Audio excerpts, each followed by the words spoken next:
Hi, my name is Phyllis Solomon, and I am a volunteer coordinator with JCA Interages. And our project that we've been working on this year has been an Interages interview project.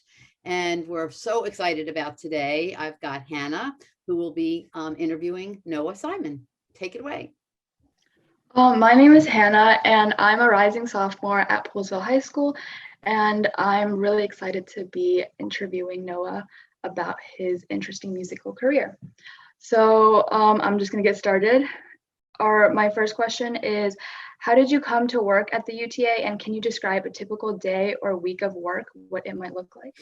I had many different jobs before landing where I am right now. So I've been at UTA, including my time at the agency group, for about 7.5 years. And wow, it's gone by very fast. But, you know, we've dealt with a lot of the ups and downs of the touring industry. The pandemic, obviously, you know, put everything on freeze, and that was pretty rough. And there were a lot of challenges, but we survived it. And now we're going to come out even stronger.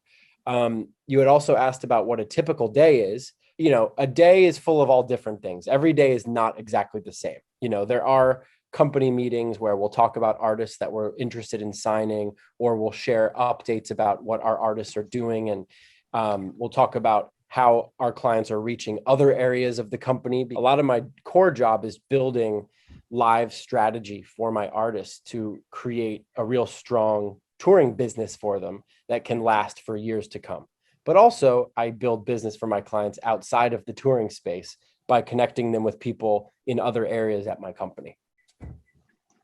Wow, that was a lot, but that was all pretty awesome. So the next question, I feel like you kind of did answer already, but I'm going to ask it just in case you wanted to add anything.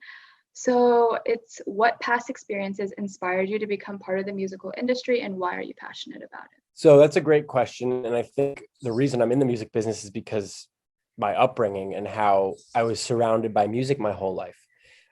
My dad is a pianist, so I grew up playing piano, and my mom loves theater. And so we were always going to shows. And so I was just always surrounded by some form of like audio entertainment. You know, I didn't study it in school because my college didn't really have like a music business program, but I studied psychology and I studied Spanish. Spanish is great because it gave me that international interest and passion for traveling and exploring other cultures. And then psychology is great because you can use psychology in every line of business, just dealing with human beings and communicating effectively. And so after college, I looked in the mirror and I said, what do I want to do? You know, I want to do something that actually, you know, I'm excited about. And so my parents didn't let me apply to any colleges in California, but after school, it was like, all right, free reign, I can go wherever I want. And so I just knew that the music business was centered in California and LA. I knew that LA was where it was at.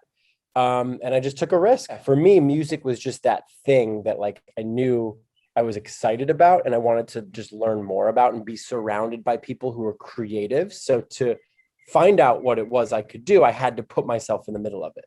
And that's what I did. My next question is, I guess, what challenges or obstacles did you encounter in becoming a music agent, and how did you overcome them? It's tough to climb the ranks in the music industry because it's not as kind of black and white as other professions are, where, you know, if you want to become a doctor, you go to med school, and it's very kind of structured. In the music business, you have to be so passionate that you're willing to accept a fairly low salary for a few years where you're just soaking it up. And I think to succeed in the music business, you just have to surround yourself with people that are successful, and just learn from them by example. So that's what I did.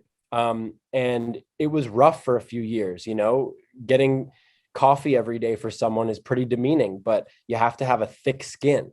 You know, my email address for 2.5 years was my boss's name _ASST2. So like, I didn't even have like an identity for a few years. And you just kind of have to get through that and understand that there's a higher goal out there that you'll reach if you keep working hard. And you have to be able to know that you're kind of paying your dues and it will lead to something. But it's not only just doing your job and keeping your head down. You have to also have your head on a swivel and come up with good ideas. My next question is, I'm not 100% sure if this is true or not, but I did read that you founded the Soho House New York Music Club and are part of the steering committee for Louis Armstrong Center for Music and Medicine. And if you are, can you speak a little bit about your Yeah. experiences for both? So it's Louis Armstrong. You should look him up because he's a legend. True. So the Soho Music Club it actually is not really a thing anymore, but it never really got off the ground. And then the pandemic hit and then Soho House closed for a while. But the steering committee, so the Louis Armstrong Center for Music and Medicine is an incredible organization who they basically offer music as medicine to patients of all ages dealing with all different types of ailments. They figure out ways to kind of intertwine music into the care of patients. The center itself is incredible, and it's located at, I think, Mount Sinai Hospital in Union Square. So yeah, it's a great organization. Wow, that sounds exciting. Thank you for sharing. What words of advice do you have for potential young aspiring artists out there? For an artist, I'd say be authentic and find your sound, and don't just be a one-tone type of creative. True artists these days who are successful are multi-hyphenates. They can do many things and they have real opinions on things. They're very kind of brand forward. They're very savvy with social media, and they have a kind of creative edge. In terms of someone who wants to break into the music business, just learning about the landscape, learning about the labels that are out there and what their relationship is with artists, and what management companies are out there that are the most successful, and who those people are that have that history. Watching the Quincy documentary on Netflix, or watching the Jimmy Iovine and Dr. Dre documentary, which I think is on HBO. Just learning from people that have done it before and had success is so important. But overall, just kind of like, having a real opinion about things and being confident in sharing that opinion, I think, is the first step. Yeah, that makes sense. That is actually all I have. So those were good questions. Thank you. Thank you for asking them. Yeah, no problem.